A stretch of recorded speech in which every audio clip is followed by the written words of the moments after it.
When we all started to invest, we all made a lot of mistakes. For beginner investors, those mistakes sometimes result in them losing the motivation to keep on investing more money because they lost so much money in the beginning as a result of those mistakes.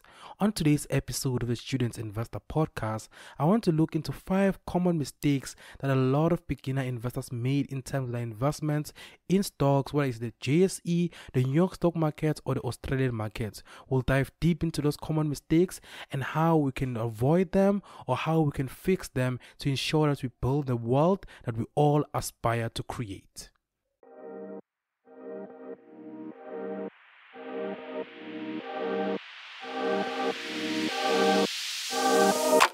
Welcome to the Student Investor Podcast with Ivan Sambo, the podcast that focuses on starting a conversation about money, investing, growing your career, and being a young person in South Africa.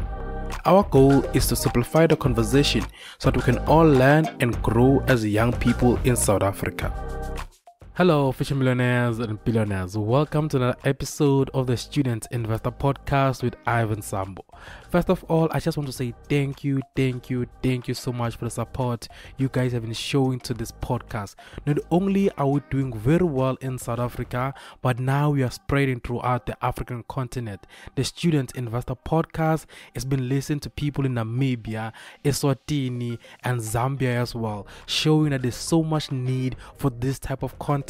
So thank you so much, guys, for your support, for sharing the podcast, as well as writing your reviews and rating this podcast. I truly appreciate the love and I truly appreciate the support, guys. So on today's episode of the Student Investor Podcast, I'm talking about 5 common mistakes that a lot of beginner investors make basically in terms of the investment when they start up.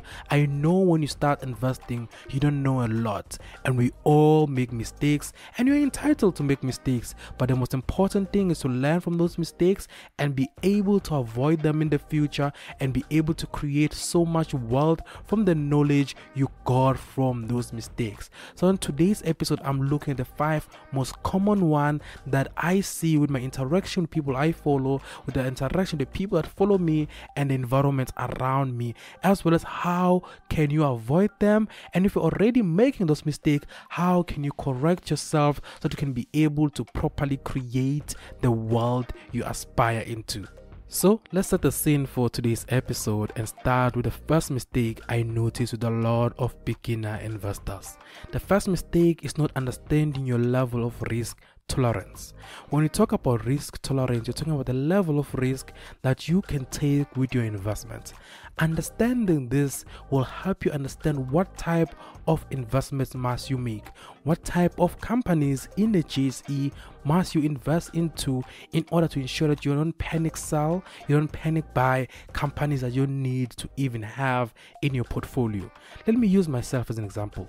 I'm a 25-year-old male with no dependent, no house loan, no vehicle loan, no level of serious responsibilities on my side, and by alone, basically, I'm a high risk taker. I'm what you call an aggressive investor, and that is because I have time on my side, I have no serious responsibilities, I have no one depending on me, so I can invest my money into companies that are aggressive in nature, and I can be willing to take so much risk with my money, and that allows me not to panic buy or panic sell companies when they perform badly or good in the JSE. That's why I can invest into companies like Rene Jane, companies like People Group, companies like PPC Cements as an example.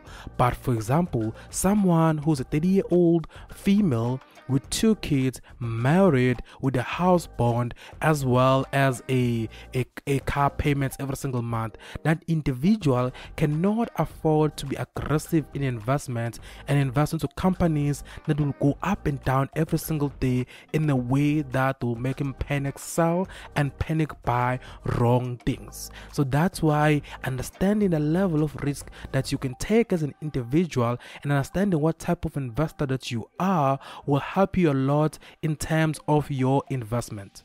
The second common mistake I notice with a lot of beginner investors is how they do research. They do research incorrectly, that they trust news source from News24, MoneyWeb, whatever the case may be, as primary source to use in order to make a decision whether to buy a specific company or not. I'm not saying news reports are incorrect, but I'm saying is that news reports are not primary sources in terms of doing your research as a beginner investor and deciding whether a company is a good investment for you or not.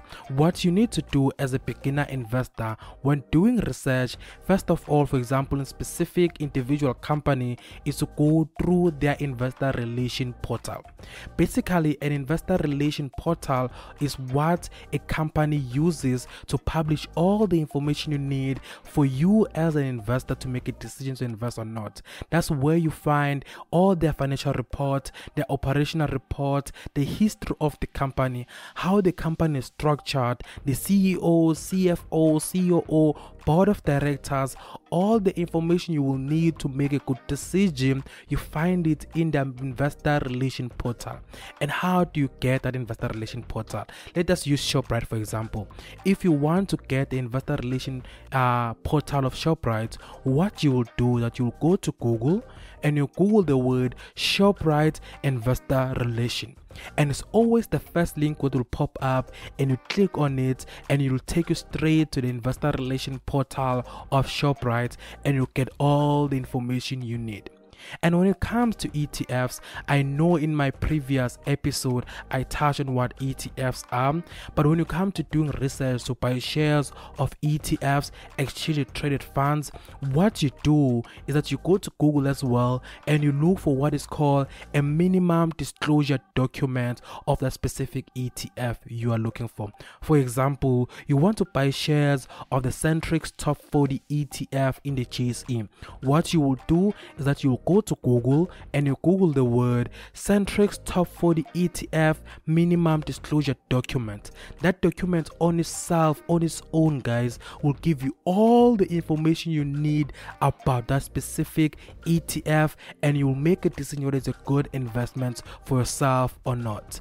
And that document is typically in PDF form. You'll find out how the ETF is structured, how is it managed, the fees of that ETF, the dividends it pays. You find out all that information inside that minimum disclosure document, guys. Remember, I'm not saying news sources are not important, but I'm saying that they are secondary sources to the minimum disclosure document and investor relation portal. Whatever you read at the investor relation portal and in that minimum disclosure document, then you supplement it with the news article, you supplement it by the general report, whatever the case may be. So when you start doing research on a specific company, you start, for example, for a specific individual company, you start at the investor relation portal of that company. When it comes to ETF, you start with the minimum disclosure document. Now let's get into the third mistake a lot of beginner investors make when they start investing, and that is not diversifying their portfolio enough. When we talk about diversifying your portfolio, we are talking about spreading your risk so wide that you're able to be covered in every sector, in every geographical location. For example, if you invest your money in the JSE and you know you have mining, you have agriculture, you have technology, if something in the JSE goes wrong in mining, you know your portfolio is protected because you have agriculture and you have technology. And when you talk about diversifying your investments, not only must you diversify in terms of sector, but you must also diversify in terms of geographical location. Invest your money into companies that are here in South Africa as well as companies that are international, so that you know when something goes wrong with your shares in the JSE, you already are covered with your shares in the New York stock market. And also, guys, when it comes to diversifying your portfolio, especially if you're someone who's a young professional working and you already started doing retirement planning, remember that your retirement funds also are huge usually invested in the JSE. So it doesn't make sense as well that in your side investment as well, you also go to the JSE. So you need to diversify and spread your wings and have some investments in the JSE, have some investments in the New York stock market, have investments in the Australian market, knowing if one country goes wrong, you have money in another country. Also diversify in terms of sector. Do not just buy shares that are in financial institution, buy shares of also of mining companies, healthcare companies, buy shares of agricultural companies, on spread your portfolio. But also be mindful to not spread yourself too wide that you're not able to also properly manage your portfolio. Don't have too many companies in too many countries that you also unable to manage your portfolio and buy more shares. So that's the third mistake I notice with a lot of beginner investors, and that is not being diversified enough in terms of protecting your portfolio. Now let's get into the fourth mistake I notice a lot of beginner investors do, and that's not understanding the tax implication that comes with investment. Guys, for example, when you invest in the JSE, you invest into dividends paying companies in the JSE. Whatever dividends you earn, it will be taxed 20% in South Africa. So you need to understand the tax implication that comes with whatever form of investment you do. For example, if you invest international, there is a tax rate of up to 18 to 45% with a 25-24 exemption applicable. And also, before you start investing, also understand the tax bracket that you sit in and how it will impact your investment as well. And understand that that tax is something you cannot run away when you invest unless you're investing with your tax-free savings account. And that is something that we'll touch on another episode, a tax-free savings account and how you can use it to build wealth for yourself. So that's the fourth mistake as well. A lot of beginner investors do not understand the tax implication of their investment. Do ensure that you research where you sit in terms of tax and what form of investment you are making and what are the tax implication of it. Now let's get into the last and final mistake a lot of beginner investors make, and that is not having an end goal for their investment. When I talk about an end goal, is that majority of people who are beginning to invest and starting to invest for themselves, they always ask me this question: Ivan, when is the right time for me to sell my shares, Ivan? And I always say, I can never tell you when is the right time to sell your shares. What is your investment goal? The second you have an answer to that question is when you will know when is the right time for you to sell your shares and leave the JSE. Because you are not only investing to always just own shares and call yourself a shareholder, but you're also investing to enjoy your money, to be able to achieve the things you want in life. So do ensure that when you start investing, you have an end goal. This will keep you disciplined so that you don't panic, so that you always stay true to what you are investing for and always stay dedicated to your investment. Remember, when you buy a specific company, have an end goal for it. Why am I buying shares of Shoprite? Why am I buying shares of Capitec Bank? Why am I buying shares of Impala Platinum? That answer alone, when you have an answer to those whys, you'll understand what your end goal is and you'll know when is the right time for you to invest. Let me make an example of myself. I would say, for example, I'm investing for 10 years because in 10 years I want to go to, for example, to Bali, right? Example.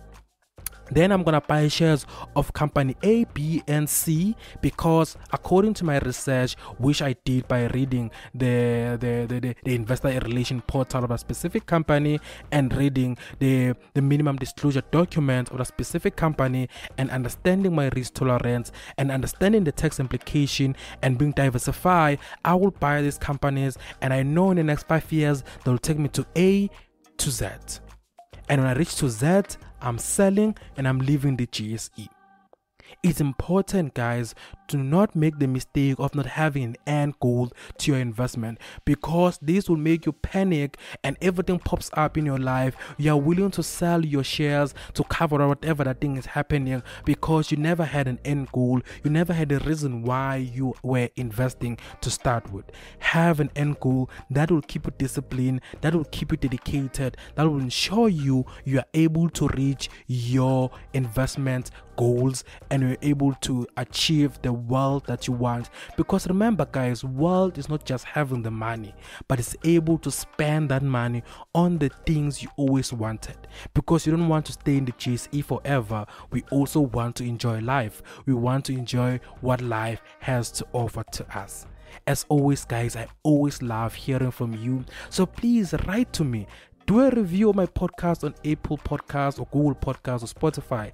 Let me know what you think about the episode. And also, guys, if you want to write to me, you can send me an email. I always respond to emails. Send me an email at contact@ivansambo.co.za. I always enjoy hearing from you guys. And this was the Student Investor Podcast with Ivan Sambo. Thank you so much, ladies and gentlemen.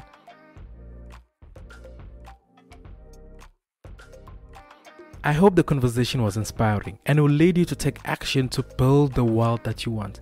As always, let's continue conversation on Twitter, Instagram, Facebook, or even TikTok. I am Ivan Sambo in all those platforms. Or check out my website, www.ivansambo.co.za. Thank you so much for the support and thank you so much for listening. As always, until next week.